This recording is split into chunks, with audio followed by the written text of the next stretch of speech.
Counselors Craft a Curious Path with Ruby and Olivia.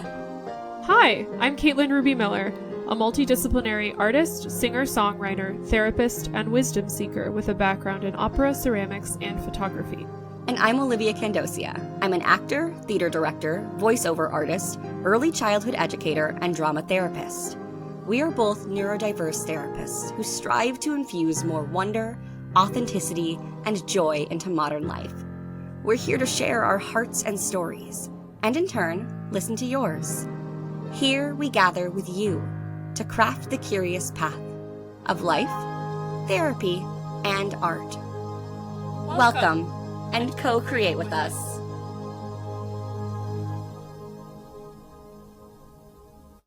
Welcome to Counselors Craft a Curious Path.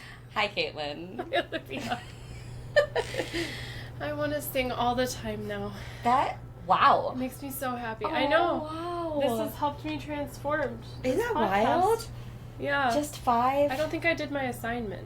I didn't either. Oh, but you know we're what? Such bad students. No, I think it's because I was like, well, we're recording these in advance, so whenever we release that episode, I will do it. You know? I'm like, there is no real deadline yet. Oh, man. But then we're recording this episode and we don't get to talk about how we share. That's true. That's true. But you did just sing right now, so there's something happening. There's something happening. Yeah. Yeah. Wow, I'm moving soon. I'm so sad. You're sad? I'm gonna miss you. Yeah. Yeah. Looking at the volume on the mic and I'm like, should it be a little louder? But I think it'll be fine. I think they're fine. Yeah. Yeah. I'm gonna miss you and your purple couch. I was gonna say your purple couch first, but I think I'm taking the purple couch too, yeah. Yay, so I think good. it literally is, yeah. Yeah. Yeah. You had a going away little gathering on Friday with the office. A gathering, yeah. Yeah. I wasn't there for that, but I'm curious on how that was. Would you mind sharing about that? Yeah, I actually like that we haven't really talked much since the last podcast because I like podcasts where, like, people are genuinely like, hey, what's up? Like, yeah. But anyway, so I like that. Yeah, we went to an Italian restaurant for tapas and drinks, and I would say it was nice. Okay. It's hard for me to be celebrated. And also I feel like some people interpreted it as like I'm literally going away forever. Like I texted a couple of family members about it and they're like, you're not quitting, and I was like, no, that's so I'm like language, and I don't know, it makes me feel uncomfortable. What part makes you uncomfortable? Calling attention to myself, asking for people to gather on behalf of me. And the reason why I pushed through and just did it anyway is because I literally do not have the time to see everyone before I leave. So for me, it wasn't like, oh, I'm so excited about asking people to celebrate me moving and like wish me well. It was like I literally want to see all these people, and I know that it is physically impossible for me too. So there's a moving away party at my building tomorrow that a friend is throwing for me, and then there was the one Friday, but like I would not be able to see. Yeah, you're just the common denominator. Like you leaving is the common denominator, but as a result you get to see all these people that you wouldn't have otherwise. Yeah, and that I wanted to before I moved. So that was what, like, that was the reason why I allowed myself to be like, nope, you just have to push past the discomfort of this. How are you on your birthday? Chronically disappointed. My birthday is like the one day of the year I'm like, I want people to care, and I equate caring with acknowledging it and remembering it. Okay, so for your birthday you do want to get acknowledged. But for this other... And I take it so deeply personally. Yeah. Like, there was a group of people in my life last year who all forgot my birthday, and I went through this total, like, spiral of, like, nobody actually cares, and I was like, oh my gosh, this is, like, child Caitlin. Like, there's something here. Like, because adult Caitlin is like, yeah, I mean, people forget. Whatever, it's just a day. Adult Caitlin also felt sad, though, that she wasn't getting acknowledged. Yeah. Mm-hmm. Yeah. So yeah, I guess that's my exception. Yeah, I'm thinking about how, remember like, my birthday, bitches. your birthday isn't a thing that you decided. It's just a thing that does exist. But these things are, like, you kind of crafted. Like, I want everyone to come to this thing that is because I'm leaving, but it wasn't, like, a birthday that always exists. I don't know if that makes sense. Like, you didn't craft your birthday to be the same day every year. It's just something that is inevitable. I also feel like I have a rule that I love birthdays. I love celebrating other people's. I think birthdays are a special part of being a human. So I think I have, like, different rules in my head of, like, so therefore it totally makes sense to have it be the norm to call attention to yourself. Sure, yeah. But this was more of just, like, I know I'm not going to see all the people I want to see if I don't have some gatherings. So. Did you said you were uncomfortable. Were people, like, doing toasts in honor of you? Were there things happening that were like, look at you?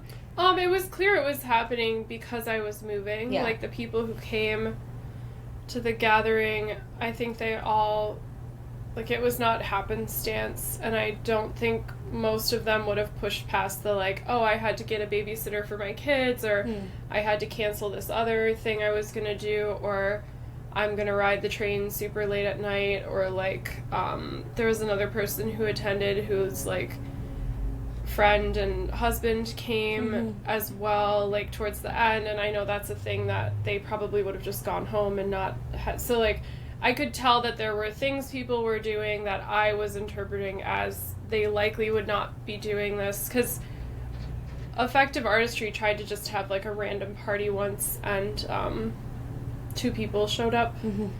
So how wonderful that people care about you. Oh, man.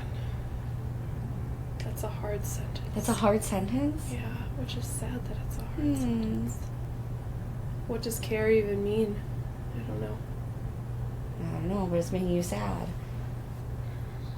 Yeah.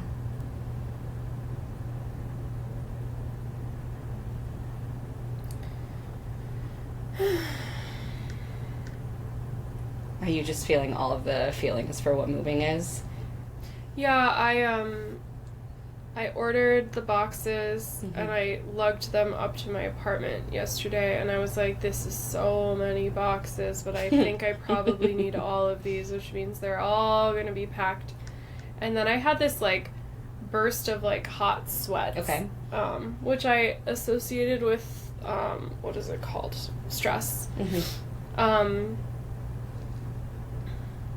And I'm also kind of sad about this because this is potentially our second to last in-person recording for probably at least a month. For quite some time, yeah. Yeah. Brandon was so funny. He's like, you're going to come back in 25 days. That's my prediction. So, well, we'll see. But, so at least 3 more episodes. Yeah. Your office is going to look the same? Are you going to have an office? No, you're virtual. Oh my gosh. I was just thinking, like, you're taking your purple couch, you're going to get a new office space, but, like, no. That's so interesting. Yeah, I'm going to be fully virtual. Yeah. Yeah. The place I'm moving into is large enough to, like, eventually, not probably this summer, but eventually have my own, like, room that's a dedicated office, but I won't see clients in it. Right.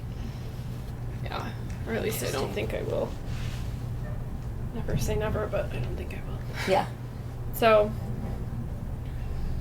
Interesting. I mean, everything's a big transition, but that also is. I'm actually excited about, I don't know why.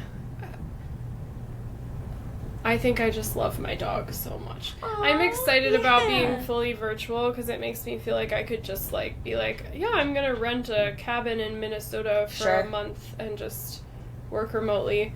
So, yeah, it's more of the people. Yeah. Because I'm curious if this is your experience of moving, that, okay, let's just call it separating in separating from physical proximity with other human beings. Okay. My experience of it is that usually whatever is said does not happen. If it's like, I'm going to visit you, or like, or I'm going to miss you so much, or I'll call you all the time, or I'll text you all the time, or like, we'll stay friends forever, or like things, different versions of that for different people and different personalities, that it mostly doesn't happen. And so I am anticipating, I think, not a significant loss, because I keep in contact with people, but like at least a moderate loss of like closeness. Like I don't think I'll lose relationships or the connections with people, but I'll lose like the feeling of closeness, I think. And you mean with people here or just in general? Like every single person I know in the Chicago area. Yeah. So all the people. Yeah. But including here. Yeah. My brain is very foggy right now. So I'm like trying my best to give responses. So that's kind of where my like gapness is.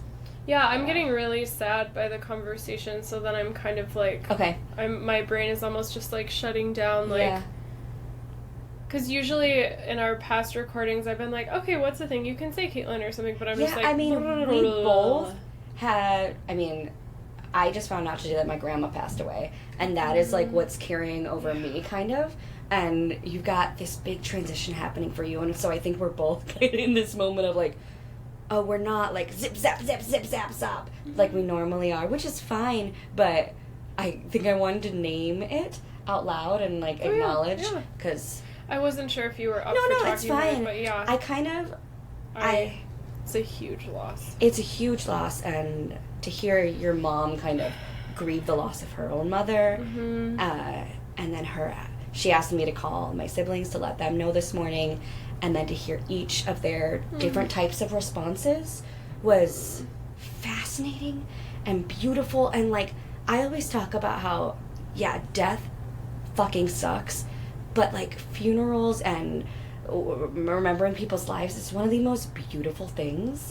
Like, I really do love what it does to the family, and like the text message chains that are happening now, and like the ways me and my brother are already like, oh my gosh, we're gonna get cattails because her backyard was this big lake with cattails, and we're gonna release cattails. Like, just thinking already and bonding with each other, and I don't know, that's like irreplaceable and priceless.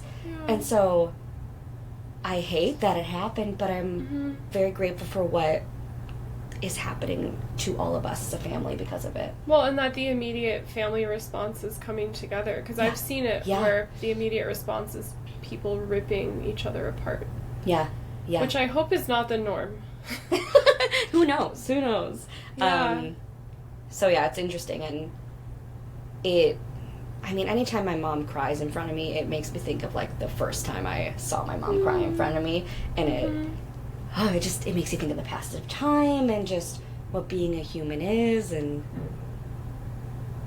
I don't know, I'm thinking about, this is tangentially related, but I'm going to mention it. I went to see a show on Friday night at the high school I used to go to, and it was their senior night, and all the seniors were crying because it was, their last show.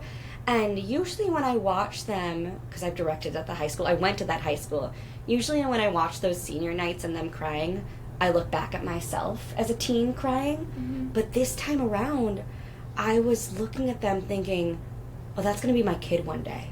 That's going to be, like... There's something so sweet about that, it right? was it was beautiful, but, like, to switch from that's me to that's someone I'm going to be caring for and protecting and wanting to love, like... It was kind of cool to clock that. I'm starting to shift into motherhood, too. I'll see children and I'll be like, I really hope I have one of you within the next, like, I don't know, near future. Yeah. Like, please. Yeah, but that's so interesting. I feel like there's something about,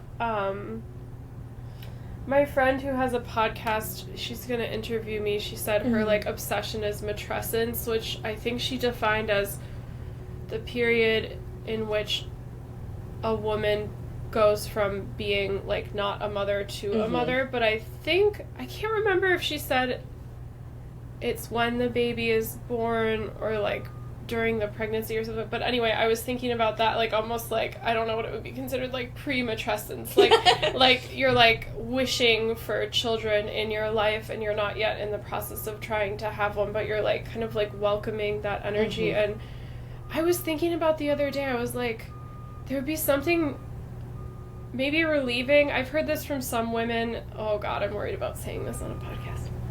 Okay. There might be something relieving about not having to be like the maiden, because the maiden is supposed to be pretty.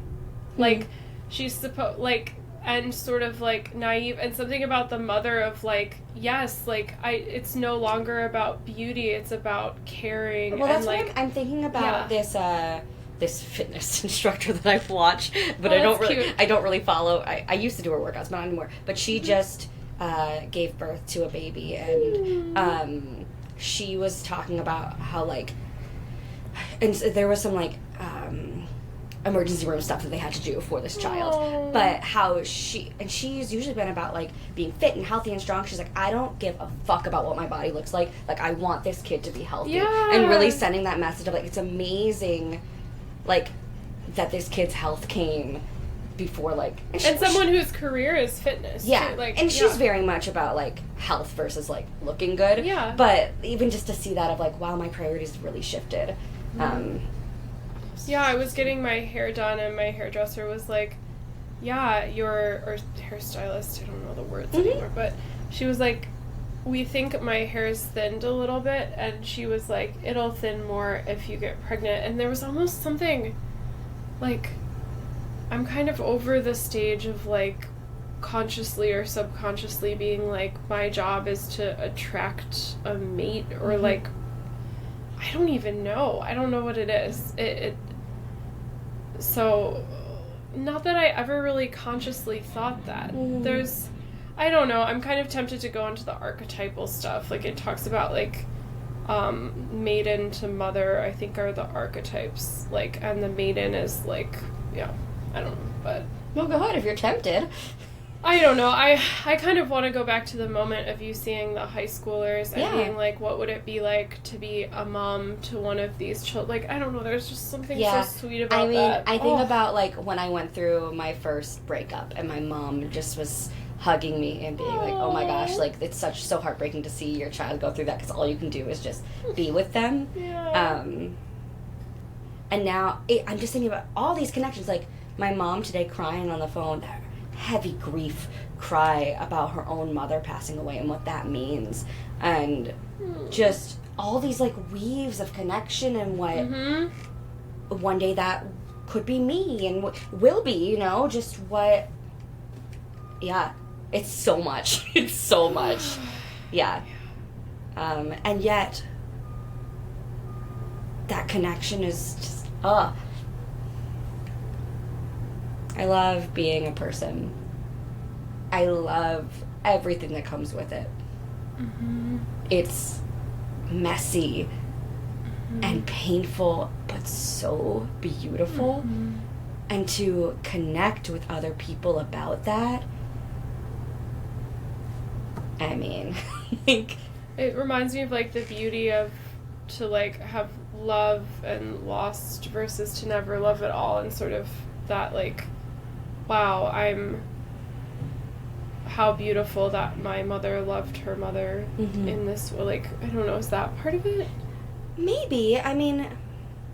I think I get the messy human stuff, and I'm also embracing that in a way that I think I'm really enjoying life a lot more now, because the expectation is messy, but the expectation is also, like, deep and meaningful and, like, emotion, like that the emotions can be grief, but it's still like, wow, I'm feeling something. I was just talking to Brandon on the stream about like, what the hell does emotional regulation mean? And and it was a whole thing. Feel free to check out the stream, everybody. Today is this is not therapy hour. This is April 14th is when we're recording this. But thinking about how crying is extremely regulating for me. And so something that people could look at is like, oh my god, that's so dysregulated. It's actually like the exact thing I need to do to help get my self back into equilibrium, Yeah. you know? Yeah. Yeah. Yeah. That's true, because I think the image for people of, like, emotionally dysregulated, for me, the immediate one that comes up is, like, someone throwing a plate across the room, but I think another is crying. Yeah. And it's like, okay, well, we're supposed to cry. And heightened emotions, too. But we don't try and fix those. We're like, let's stay in that joy. Although on the stream I was trying not to laugh because one of our commenters was saying stuff that was just so funny to me. So I was trying to regulate not laughing as much, which was funny to clock. Yeah. Themes of transitions, I think, is today's episode. Just like, yeah. I don't know. I'm curious more of what you mean by messy. Messy, things we can't control. And like leaning into that it can be beautiful and exciting, and that's part of and that I don't being have human. to control it. It's gonna happen. Yeah. Yeah, I use messy a lot. I don't know. I feel like I'm floating. I feel like I've heard you say let's get messy, and I think of that as like art therapy or like drama therapy, like let's play, like let's get messy. But I mean make mistakes and like let yourself spit out stuff even when it doesn't make sense. And God, it's a philosophy I love, but am I able to live by it all the time? Absolutely not. It's so much easier to tell other people about it, but for me it's so hard. I think about that all the time. Like, there's so many messages Brandon has said to me that are designed to help me, but in the meantime, it's me helping my clients with those issues or things going on. Yeah. And I'm like, okay, one day I'll get this, but right now I can tell other people about it. I had the other day, I was talking to a client about ways that self-hatred shows up in subtle or explicit ways in their language. I'm going to start that sentence over again. Okay. I'm distracted by being sad. Okay. I was talking to a client the other day about how self-hatred shows up in their language in either subtle or explicit ways. And it was really cool because towards the end of the session, I said something that was subtly self-deprecating. And they looked at me and they said something like, so did you catch that in yourself or something? Hell yeah. And I was like, and I applauded them. I said, because I had told them earlier in the session, when I have a reaction to you saying something that's very like negative about yourself, and I actually genuinely have the reaction, I challenge myself to share it with you because I'm trying to show you like the impact that these words have, because they've clearly been so normalized in you that saying like deeply self-deprecating things is just the norm. And I said I think it could be useful for you to like change that and also see like the emotional impact that someone that cares about you that has on them. And so I applauded the client at the end of the session. I was like, thank you for doing what I'm trying to do with you, which is to say, hey, there was some self-hatred in that statement and it makes me sad because I think you're awesome. Yeah. And so I don't know, that was just, it felt so beautiful. Yeah, modeling with each other too. Yeah. And then they were like, so tell me how it's worse when I say something like, I'm such a piece of shit, versus you saying like, what was the example? Oh, I said something about how my scheduling has been up in the air a lot lately. And I was like, oh, and a part of that is because I've been taking off time from work more than I normally do. So I want to acknowledge my part in that. And then I was like, really? You're conflating those two things? Like, you're conflating me being like, I have a part in this with, like, I'm such a piece of shit. So sure. But it was interesting. And I said to them, yes, there was a self-deprecating element of that statement. Like, the energy wasn't like, oh, I have a part in this. So I was like, you were picking up on the energy. But I did tell them, I think it matters the difference between like, oh, I kind of messed up on this thing and I take ownership of Right. it and I'm such a piece of Right, shit. there's a difference there. Yeah, and I said maybe this is the part of me that's like woo-woo, is like, yeah, it does matter, the full sentence of It self-hatred. But yeah, but anyway, but the part of the interaction I liked the most is me modeling to them and then them modeling to me. Yes. And I like it when I think it's so helpful in therapy when it's a loop and a two-way street, because I think it's so empowering for the client. Yes. I have a client who's really telling me about things that I've said that they don't like. And I'm so happy that they're doing it. Yeah. Do I need supervision? Absolutely. For guidance on it. But it is nice to know that they feel safe enough to know that I'm not going to, like, abandon them. And, you know, that I'm there and, like, no, please tell me what's bothering you. Oh, it is so powerful to practice disagreeing with people, and also sometimes these two things are overlapped, but sometimes not, of being like, wow, what you just did or what you just said had a negative impact on me. Like, that skill, oh my gosh, it can help people transform their relationships, like, deepen their friendships. Like, yeah, and oh my I don't gosh, even so many think, things. I don't think sometimes they or we even realize it's happening until, like, much later. Yeah. But, like, that we're practicing those skills. Yeah. Yeah, but it's amazing how, like if you think of a long-term romantic relationship, maybe the partners live together, how there could be just a couple of things that if the problem goes unresolved for long enough, it feels so much bigger. And that skill of being like, hello, partner, what you just did really impacted me. Let's talk about it. Yeah. I love you. Like, let's have that could save 5 years of hurt, you know, like, it's just amazing. So good for you and good for the client.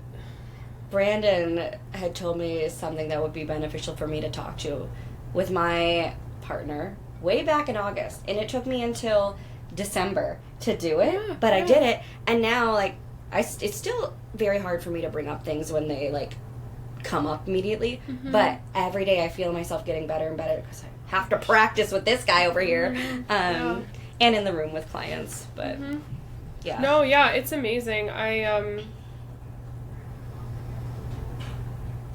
And I feel like I've not in all my relationships, but in some of them, I've found a language around, like, hey, this negatively impacted me. What I was reading in you is that you had absolutely no intention to negatively impact me. And you can, like, let me know, but I just want to be very clear that, like, I trust that you had no intention, and this is, like, what was happening. And I find that to say it in just kind of, like, a morally neutral way, it opens up such a more productive conversation, because then sometimes the person is like, yeah, I mean, I think the thing you did was childish, or, like, what you did reminded me of this person in my past, or something like it feels like it just opens up the conversation to have it be, like, much more honest and effective, because it's a lot less defensive. It's a lot less like, you hurt me, which normally people either get mad and, like, it's a fight, or they're just like, yeah, I did hurt you. Okay. Right. Let's move on. Yeah. Oh my gosh. My brain right now is just like little waves. I know. I kind of feel like I'm, my chest hurts. Oh, my succulent bloomed. Look at the two-faced pot. I think I'm going to show it. Yeah, please. I don't think this one has ever bloomed. Yay! Oh, this is a nice little turn of events. Caitlin is walking to grab her plant to show it to us on the camera screen. So I made this pot. It's a two-faced pot. And then this succulent is blooming for the first time. And I just saw it. And I was like, oh, what a little... And it kind of almost looks like a fascinator hat. Like a... It does, yeah. Yeah. But that's fun. That's very fun. Wow. I was looking at, because you have your Femchantment Instagram. Yeah. And how it's this public Instagram, and how Oh yeah, on purpose. Yeah, for sure. Yeah. And my boyfriend is the same way. Where like all of his art, everything, his whole life, it's all his Instagram.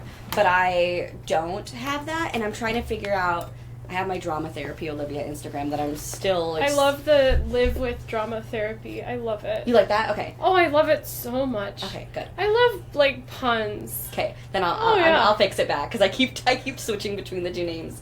But I'm thinking about how like there are some things on my private Instagram that like I wouldn't post on the drama therapy. But I'm trying to figure out okay, what are those things that I do want to share that are parts of my soul, that are parts of myself, that are like what does that look like for you? It's your pottery and whatever. And I'm like, and I'm hoping to start posting. I'm hoping. Please finish your sentence. Sorry. No, I really wanted you to interrupt. Okay. Honestly, I was like, please, I'm drowning over here. Really? Yeah. Oh, that's so sad. No. I mean, maybe it is a little sad because sometimes I'm used to getting interrupted and like accepting that of like what they say is probably more important than what I'm saying. Like that is a yeah. It's interesting when I listen to previous episodes of ours. I'm like, Caitlin, you interrupted Olivia too much. I don't think I should never interrupt you. No, I also allow you to, and I don't. You know what I mean? It's a two-way street. That's true. Let's try to. If I do it and you're like, I really had something I wanted to say, just be like, Caitlin, one sec. Yeah, because I feel like sometimes when I interrupt you, when I listen to the recording, not when it's happening, I'm not thinking about it, but in the recording, I'm like, oh, it seemed like Olivia was kind of done with her thought. But then other times I'm like, oh, what was she going to say? Damn. And I think we both are very skilled at reading people, where like I don't know how skilled I am in reading people, but yeah. I think you are. Okay. In some ways. Yeah, of course. Yes. Where we pick up on like, oh, it seems like she's asking for help without saying she's asking for help. Yeah. That kind of thing, you know. Yeah. Or she seems uncomfortable, or whatever. Mm-hmm. I don't even know what I was saying or what you interrupted me. You were talking about the thing I clocked it as like you as a person are all the things you are on the internet. That's how I've thought about Femchantment. I said to myself, one is just the exhaustion of having multiple profiles, because I didn't really want to get back on social media. So originally Femchantment, I chose feminine enchantment, Femchantment. I made up that word because I was like, oh, people won't find me there as a therapist, and it'll be a way to post music and ceramics. But then as I was posting, I was like, this is so silly to like not include that I'm a therapist. So then I started doing that. But I think it's useful to have it all out there. Yeah, I think like my private one, like a lot of my posts are like almost like a diary entry of like things. I mean, I guess I could fucking put that on. It's funny to like say it now, but I don't know. I'm trying to figure out what the purpose of the therapy one is, of like, who is this for? Is this for potential clients? Is this for just other people who are seeking to understand what drama therapy is? It's so malleable right now, I don't know. I think of Femchantment as this is a place for people to get an idea of who I am as an artist, as a person, and as a therapist. Yeah. All at the same time. I also have, like... this feels funny to say here, but whatever. Go ahead. I also have a very, like, flirty vibe in my, like, private one. And so there is... It's not, like, sensual, but, like, there is more, like... I don't even want to say revealing, because that's not the right word. But, like, there is stuff that, like, I wouldn't want, like... clients to see. That is a difference between us, because I don't think I would have that makes sense. So maybe that's more of the question, is like, if there's things that you still want to continue to post that you wouldn't want clients to see, to explore that. I'm gonna sneeze. Yeah, bless you. I don't know, because maybe that's really what it is. Or are you saying you want to take down the Live with Drama Therapy? No. Oh, okay, I thought do not that's... want to take down Live with Drama Therapy. Yeah, that was my thought. No. No, it's more of navigating, like, okay, what parts of other Olivia can I put into Drama Therapy Live? I would be curious what Brandon would say, because I'm guessing that I don't know. So I was off of social media for like, I don't know, 6 years or something, like all of it. And when I got back on it, I was like, if you put anything on the internet, you can't hide. So anything you put up is something that you have to be okay with anyone finding. Sure. So then, because I approach it that way, I'm like, okay, well, it doesn't matter if the profile's public, and it doesn't matter if it's, like, multiple identities, because, like, putting myself out there is putting myself out there to be found and to connect. So, yeah, I don't know. Yeah. I don't know either.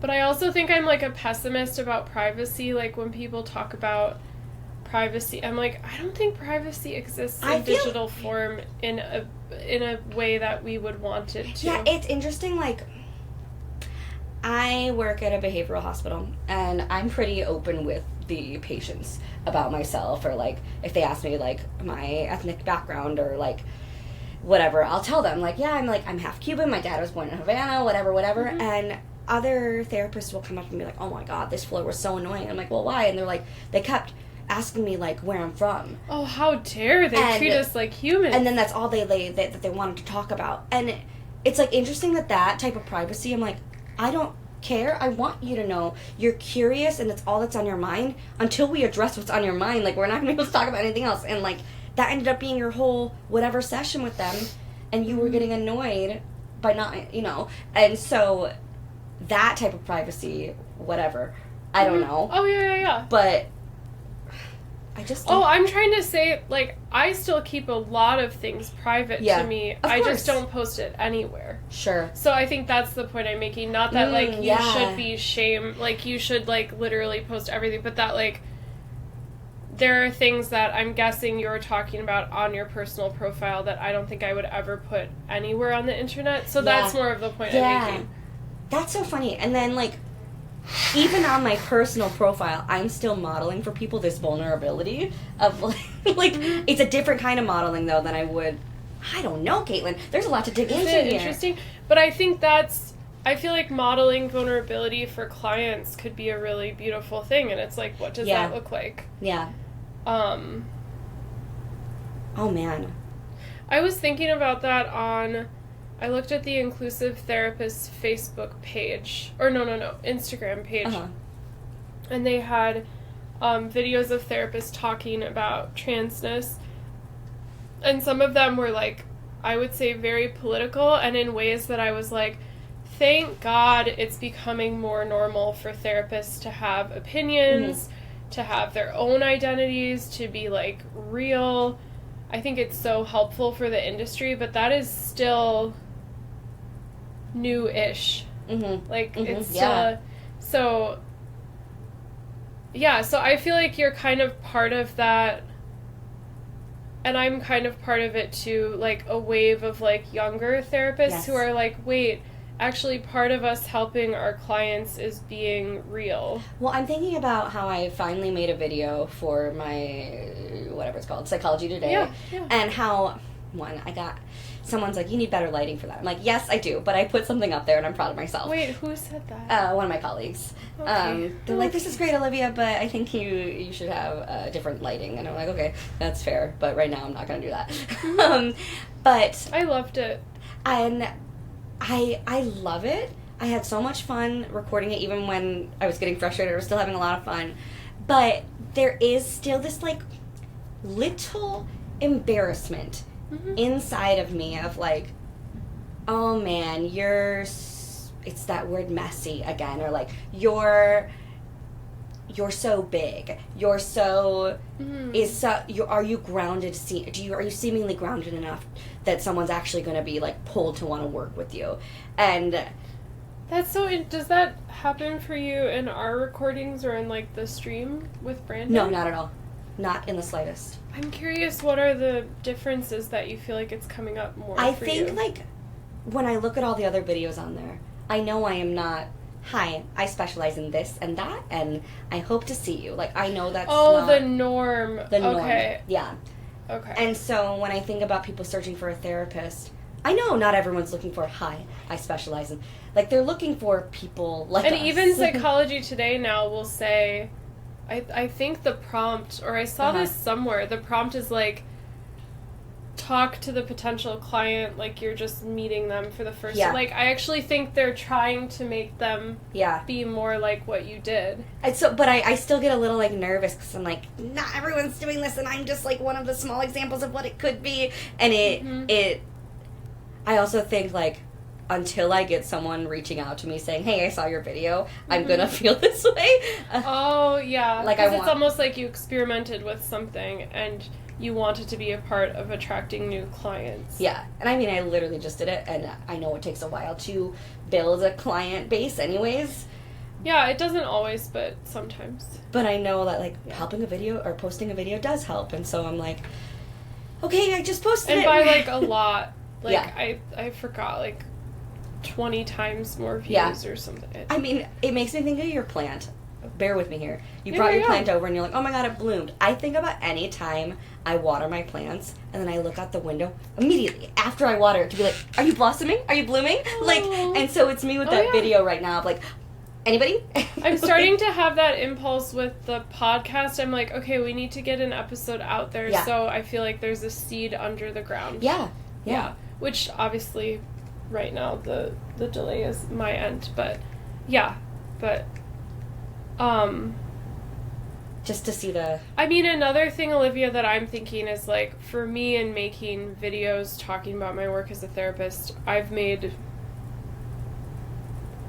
I don't know, probably, like, 200 of them now, because I graduated in 2019, and I've worked at 3 different private practices, and so I also think part of what you did is, like, kind of gaining the skill of what does promoting yourself, just your face on a video, look like as a therapist. So I feel like that's also, no matter how much you can track if the video is successful in the sense of, like, attracting clients, like, it is a really good skill to have, and, like, any skill, the first time doing it is usually the hardest, because it is a weird format to be like, 15 seconds, go. Yeah, especially the shorter ones. And, like, I like Therapy Done and Inclusive Therapists, and then we can put it on the Instagram page and on the website. You can do a longer one, and I tend to like those better for people, but, like,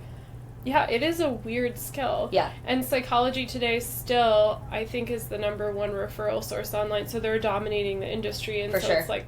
I know, I Google search, like, therapist near me just to see what pops up and to know what it is for people when they're searching. Because it's hard. How do you even find?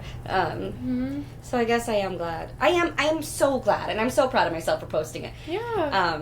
But it's interesting, and this happens with me, too, as, like, someone who is an artist, and I put myself out there in many different ways. People are like, you had a thing about that? But, like, it's interesting that, like, camera acting, directing, and all these things, but the Psychology Today video is, like, a weird niche of, like, being on camera. It is. But, like, our last episode was about that amazing video you made that, like, touched my heart much. And it's a new, like, this is still very a new career path for me. I mean... Yeah, I sometimes forget. I'm like, oh, yes, this is the first time Olivia's doing probably, like, all of this, but you're just so awesome and I love you so much that I'm like, oh, yeah, you're gonna be great. Yeah. It's gonna be good. I mean, as we've discussed, like, our whole life we've been preparing for whatever we are doing now. Yeah. That's just life. Yeah. But I didn't know I was going to be literally a therapist until I was, like, 27. I was thinking about drama therapy and what that could be, but to do these types of skill sets and the things Brandon is teaching us, it's so different, and I'm like, it's almost like I'm a mother. Like, I'm navigating this new phase in my life, who I am, what does this mean for me, what do my conversations look like with people now, what does my future office space look like. My Pinterest board is so cute, by the way. Aww. So excited to show you. I went to the thrift store this weekend just to, like, look for, like, vases and things. and I'm on Facebook Marketplace looking at couches because I really Oh, want a that's specific color great. scheme. Yeah. Seafoam Yeah. green, Yes. marigold, and pink. correct. That's perfect. Thank you. Oh my gosh, that makes so much sense. Sometimes you remind me of Chapel Rowan, and you just reminded me of her. Really? The way Why? you said thank you. I don't know. Oh, just the voice. No, it's like your body language and your facial expression with your voice. There's something, I don't know. It's That'll make interesting. both of us getting that compliment then. Oh, People- yeah. yeah. Okay, Yeah, yeah. yeah. I was like, wait. I'm People not have said you following. look like Chapel Roan, Yeah, right? Yeah.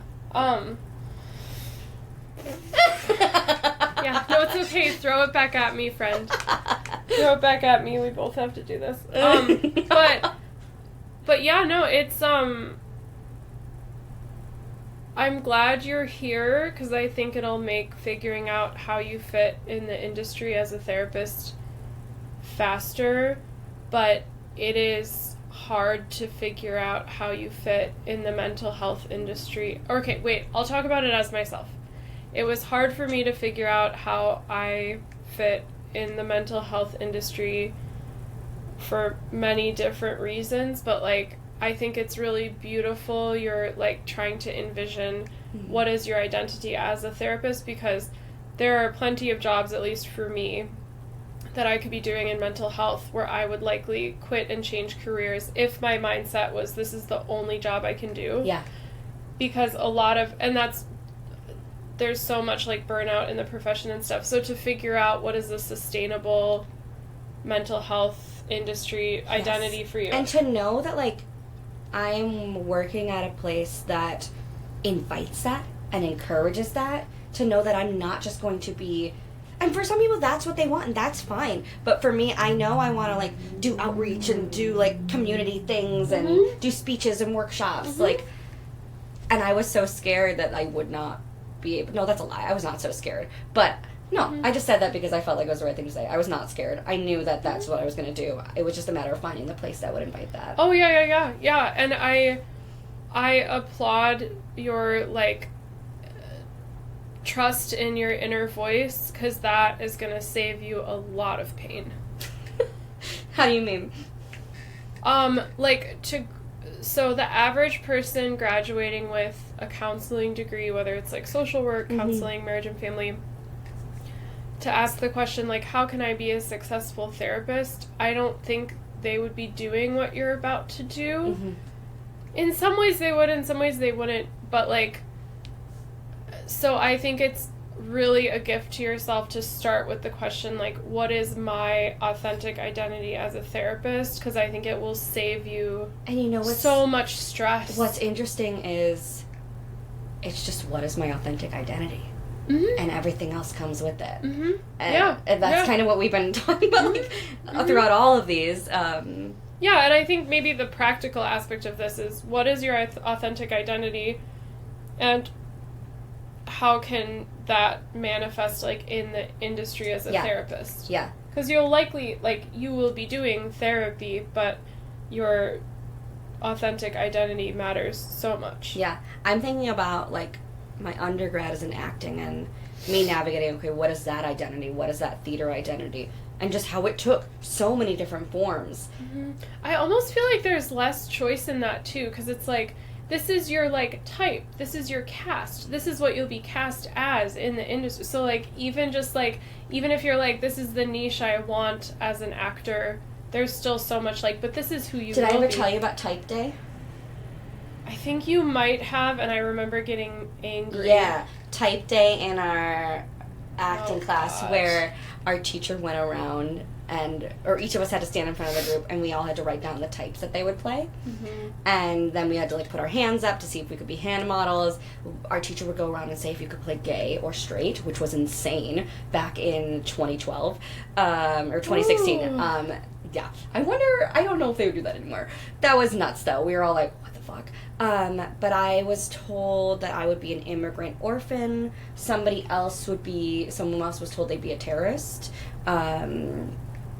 Like, An immigrant orphan? and to be fair, I get it. I had this, like, wafy vibe, this, like, Renaissance-y look. But it still was, like, heartbreaking when then somebody else in class is being told, like, oh, you're the romantic lead. You're, like, the hot schoolgirl. And it was just... Type day was awful. And that was our senior year, too, when we're, like, about to get thrown into the industry. Yeah. Wow. It was rough. And then I feel like a beautiful way to do that would be, like, which isn't really doing that, but, like, Olivia, what roles are you, like, really excited about? And then how can we help you audition for those roles? Like, what do you, instead of... Oh, you want to hear an even worse one? Oh, no. When I went to Italy for clown school, our teacher went around to cast our clowning show. And he was giving us, like, a role, and then he would clownify it. And so we went to the guy that has, like, this young Elvis look. He's like, you're going to be an Elvis clown. And then this, like... conventionally attractive blonde woman. He's like, you're gonna be the hot babysitter clown. Very weird stuff going on, anyways. And then he told me, I'd be a worm. A worm! A fucking worm! What? And I was like, what? I think we eventually changed it to, like, a caterpillar transforming into a butterfly. I think I, like, fought for that. But the worm, when everyone else is getting, like... Did everyone else get humans? I think so. Like, fortune teller or... That is so weird! And so, like, of course I'm gonna feel shitty about myself when I'm being told I'm gonna be... A worm? A worm? I don't even understand. I, like, actually... Usually I can, like, guess but the thing is, I look at my face and I'm like, I guess you do have, like, a worm Dr. Seuss-y character. And, like, it doesn't matter. But... Wow. That's so weird. I'm so confused. Yeah, so that was a fun type day kind of thing, where people were telling you what your type was. And so then all of graduating was me being like, okay, well, what am I actually? What? I have, like, sheets and sheets of, like, things that I'm interested in, media that I like, things that... Just every year, me trying to figure out who I am. Like, it's insane. Not insane, but, like, it is... fascinating how many things all my 20s are me just trying to figure out what I am because they were telling me things that I knew were not true. And I feel like that is kind of the task of the 20s, too. Yeah, So it good is. job to actually work on your task in your 20s. Yeah. Yeah. Wow. I am so upset about the worm. And I just... I'm so good at, like, making connections between things, and I know you said the Dr. Seuss worm, but, like, I don't even... Yeah. So it's okay. I'm kind of glad. Yeah. But I love that story because it's so absurd. Of, like... It's so absurd. Especially when you're hearing, like, Elvis, fortune teller, ringmaster, a worm. I know. And you're sitting waiting for, like, oh, what's he gonna say about me? What's he gonna say about me? But... I'm realizing we should probably start wrapping up. Yeah. Yeah. Well, I'll say one thing about the worm thing. Yes. To wrap up. Yeah. So I fought for it to be a caterpillar transforming into a butterfly. And so throughout, this little caterpillar was, like, getting bullied throughout the clown show or whatever.